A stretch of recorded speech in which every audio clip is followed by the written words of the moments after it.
আসসালামু আলাইকুম। সকলে কেমন আছেন? আলহামদুলিল্লাহ আমরা ভালো আছি। আজকে আমি রান্না করব শিং মাগুর মাছ দিয়ে বেগুন আলু। তার জন্য প্রথমে কড়াইতে জিরা ফোড়ন দিয়ে নিলাম। জিরাটা ফুটতে ফুটতে আমি দিয়ে দেব কিছুটা পেঁয়াজ কুচি। অল্প করে দিচ্ছি, কারণ এখন আমি মাছটা কষাই নেব।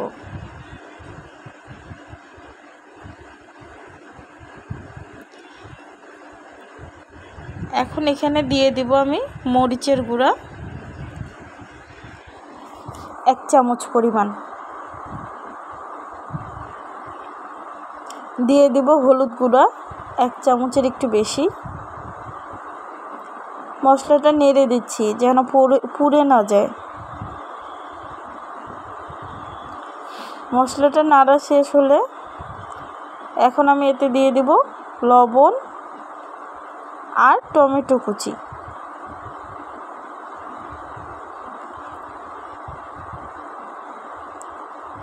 মশলাটা আমি এখনও কোনো পানি ব্যবহার করিনি।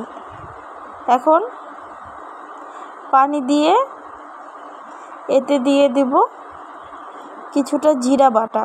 গরমের সময় না জিরা বাটা দিয়ে তরকারি খাওয়া শরীরের জন্য খুবই উপকার।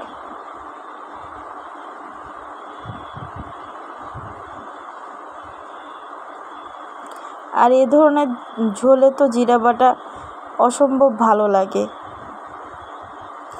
এখন দিয়ে দেব আমি মাছগুলো আমি আগেই কেটে বাছে ধুয়ে রেখে দিয়েছিলাম। ভালোভাবে মশলার সাথে মিশিয়ে নিচ্ছি।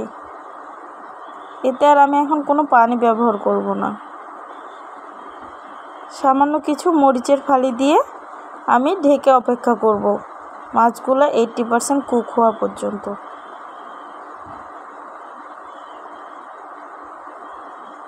ঢাকনা খুলে ফিরে এলাম। দেখেন মাছগুলো আমার 80% পর্যন্ত কুক হয়ে গিয়েছে।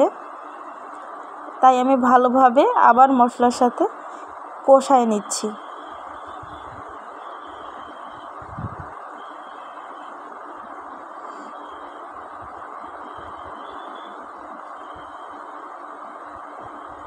মাছগুলোকে কষানো শেষ করে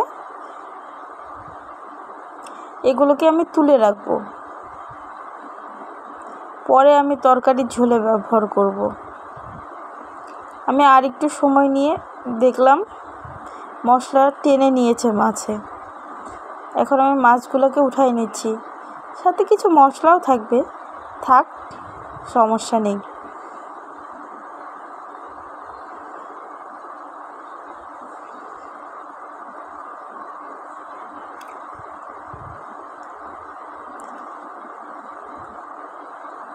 মাছগুলো উঠিয়ে নিয়ে সেই ঝোলটা রেখে দিয়েছি কড়াইতে।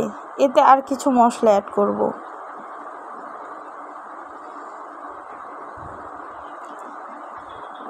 দিয়ে দিছি মরিচের গুঁড়া আর একটু পরিমাণে লবণ,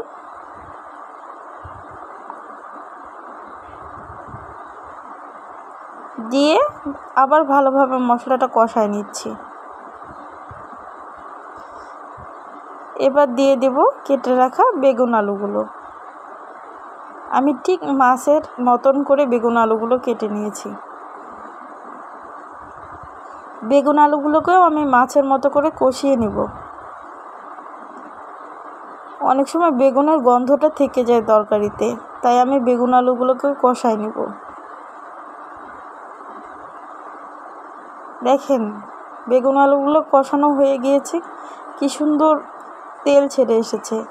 দিয়ে দিলাম কাঁচামরিচ, দিয়ে দিচ্ছি পানি,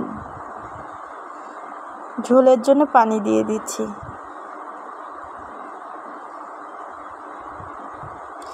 ঝোলটা একটু গরম হওয়ার পরেই আমি মাছগুলো দিয়ে দেব।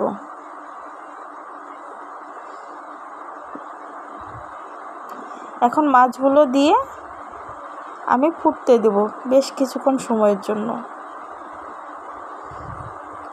বলেন তো গরমের দিনে এমন তরকারি কার কার পছন্দ? আমার পরিবারের তো সকলেই পছন্দ করে এমন তরকারি। এখন শুধু ঢাকনা দিয়ে সেদ্ধ হওয়ার জন্য আমি অপেক্ষা করব।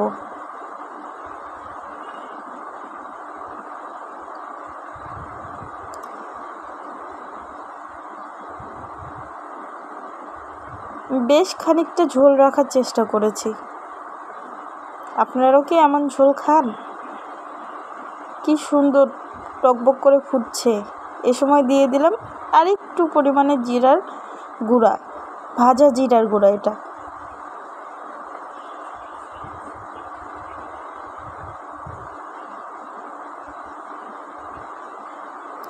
এ ফাঁকে বলে রাখি, আপনারা কিন্তু আমার চ্যানেলটাকে সাবস্ক্রাইব করে দিবেন, লাইক করে দিবেন, কমেন্ট করবেন।